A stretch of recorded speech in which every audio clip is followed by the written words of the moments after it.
Welcome back to another episode on Jersey Randos. Today I'm here with Alex Randall. and I'll be your host, Jazz Randos. Today we'll be talking about work, money, and livelihood. So Alex, what was your very first job? Like job? Like job like you got paid for it. Like I got paid for stuff when I was younger. You talking like job? Like I signed a W-4 type of job? Yes. I worked at a restaurant not too far from here. I was the host / takeout guy. How about yourself? Myself, I would say a restaurant as well.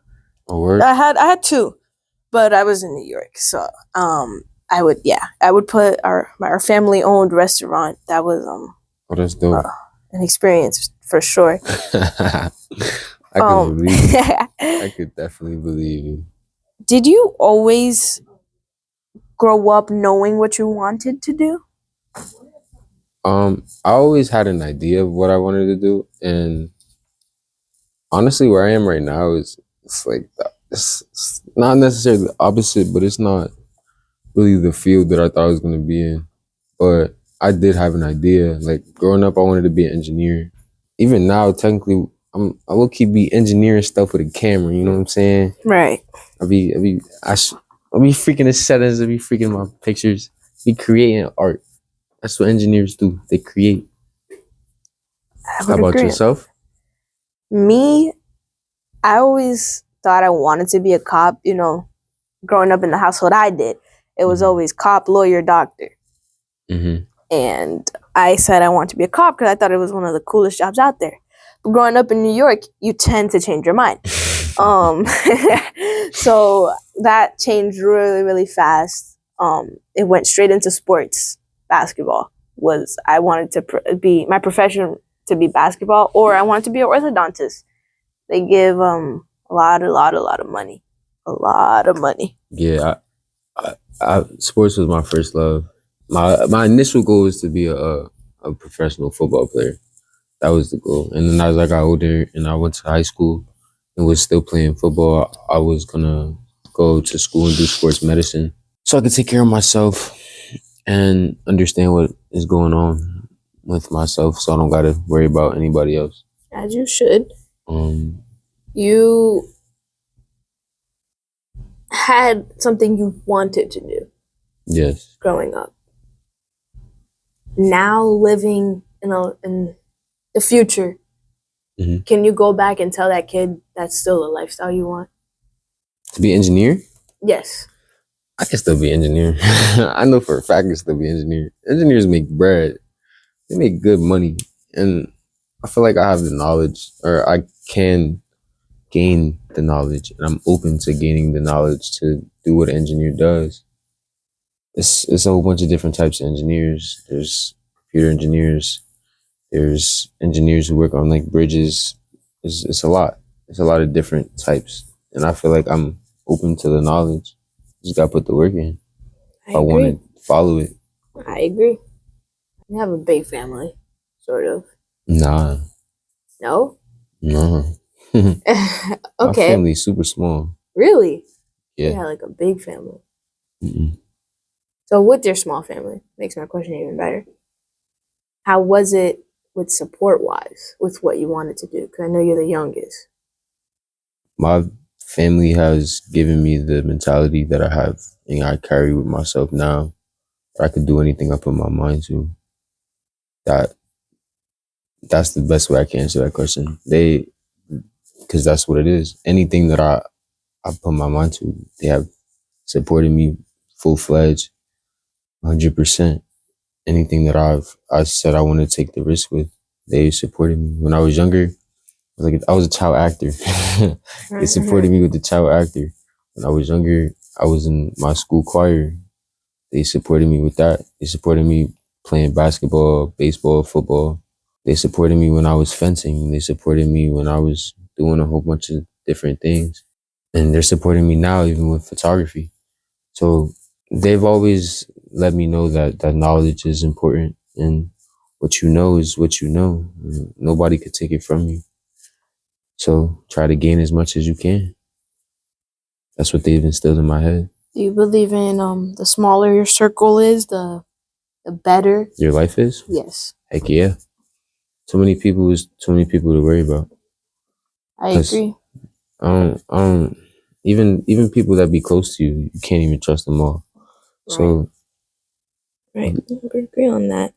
definitely I prefer quality over quantity. I would agree on that. If you could redo your career, if you were to go back and choose a different career to your younger self and stick with it, with what you see in the world now, what would it be? Pick up a trade like I wanted to when I was in high school. I just didn't do it. I did, then I transferred and I didn't continue. But trade, I was doing carpentry. I like carpentry. It's cool. Um, I actually did plumbing for a little bit. It was cool too. Like They give bread. they make bread. All of them make bread. Anybody who does a trade makes bread. But the plumbers, there's not enough plumbers for as many toilets and sinks in this world. So they will always make bread. Honestly, one of those trades or like a mechanic, like a car mechanic or someone who builds houses, like the carpenters, good money. I agree with you on that. For me, I would say I would go back and tell myself I would be a cosmetologist. Mm. Type of cosmetologist. I'd probably work in like the hair field, like the salon field, Mm-hmm. because I would have done my own business. I would have made it their business. Rather say, I wouldn't be charging $75 so your mom for Valentine's Day could go get her nails done. Why am I charging you for something that you should feel confident in for something that you want to do?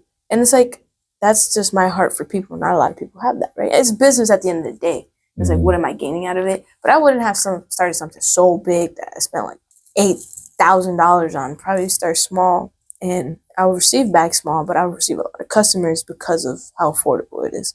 I think I would have done that in the cosmetology career, braiding and stuff like that. That would definitely be it. It's a dope field to be in. My mom worked in it. She owned a salon. How was it then? She owned a salon for 26 years. Oof. And she was a manager of another salon before she owned her own for like 8 years, I think. Hmm.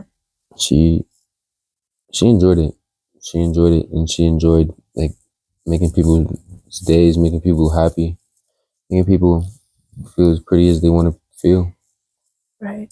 It's dope. Yep. I agree. What is a valuable lesson you learn in the workforce that has stuck with you the whole time? Be yourself. Some people gonna like you, some people not. Be yourself. Know your limits. And just strive for greatness. Even if your work isn't recognized, the results are always gonna be there. And be consistent.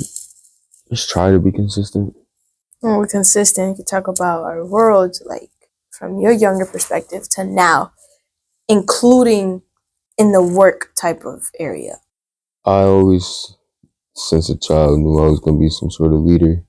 I try to embrace whatever I can, to be honest. I just try to keep things moving forward and try to move things so they're bigger and better than they once were.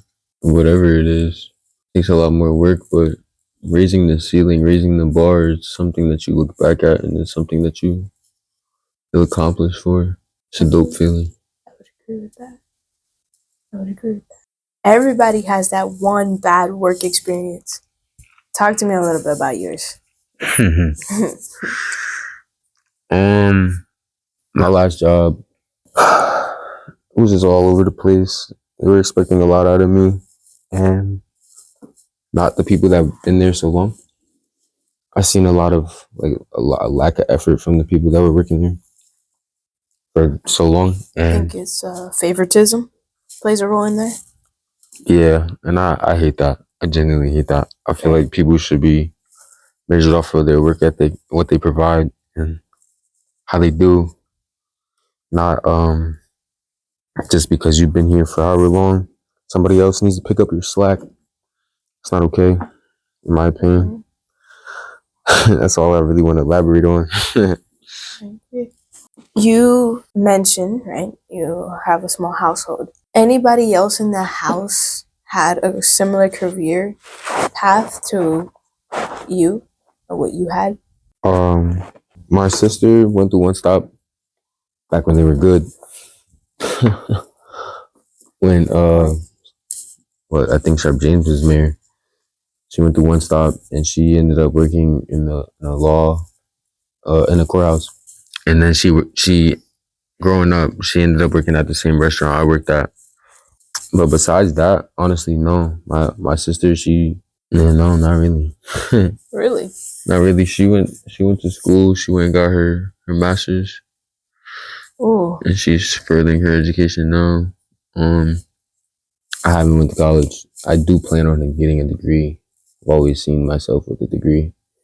So, I mean, besides that, my mom was always an entrepreneur, and that's my goal for myself: to be an entrepreneur, be able to own my own business.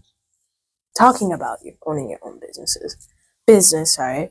You talked to us about wanting to work by yourself, but at the end of the day, that money should work for you.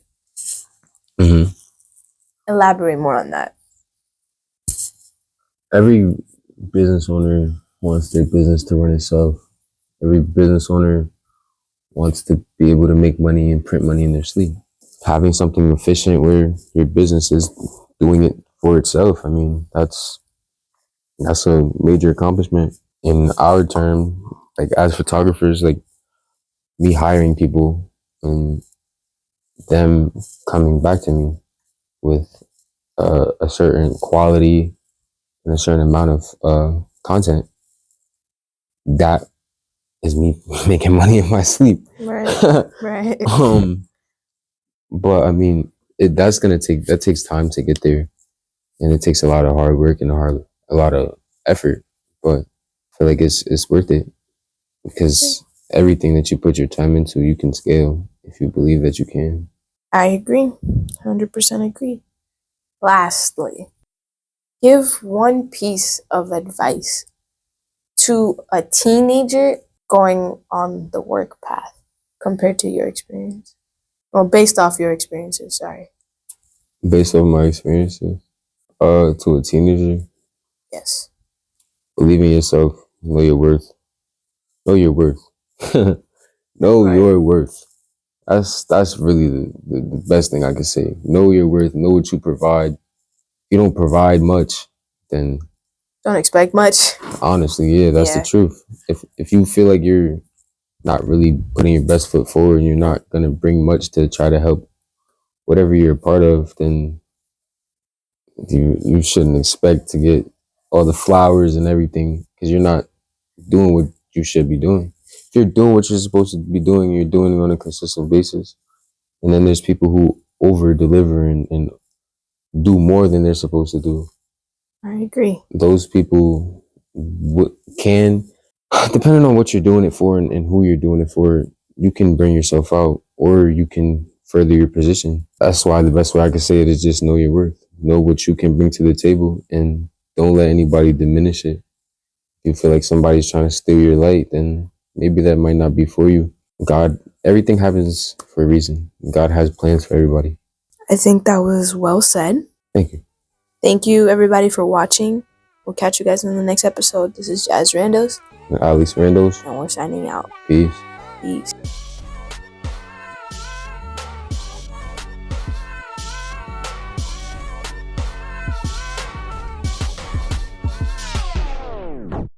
This episode has been brought to you by the Jersey Randos in the City of Newark's Mayor's Office.